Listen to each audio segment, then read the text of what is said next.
Today we are going to talk about acetaminophen toxicity diagnosis and management. Diagnosis. Serum acetaminophen concentration is the basis for the diagnosis and treatment. A diagnostic serum concentration is helpful even in the absence of clinical symptoms. Recommended serum studies are as follows. Number 1. Liver function tests include ALT, AST, bilirubin, and alkaline phosphatase. Then prothrombin time and international normalized ratio, then renal function tests including electrolytes, urea and creatinine. Glucose level is also important, lipase and amylase in patients with abdominal pain, human chorionic gonadotrophin levels in females of childbearing age, arterial blood gas and ammonia in clinically compromised patients. Urinalysis for hematuria and proteinuria is also important test. In patients with mental status changes, strongly consider serum ammonia levels and CT scan of the brain.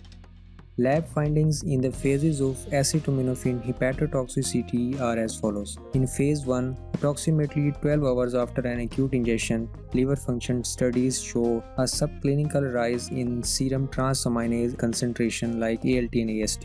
In phase 2, rise in the level of ALT, AST, prothrombin time, bilirubin. Renal function abnormalities may also be present and indicate nephrotoxicity.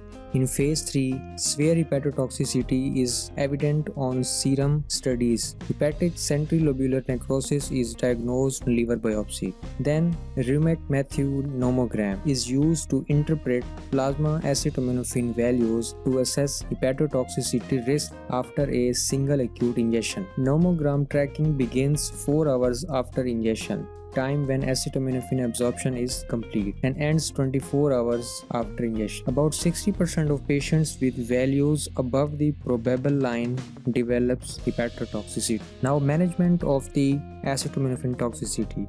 GI decontamination agents can be used in emergency settings during the immediate post-injection time frame.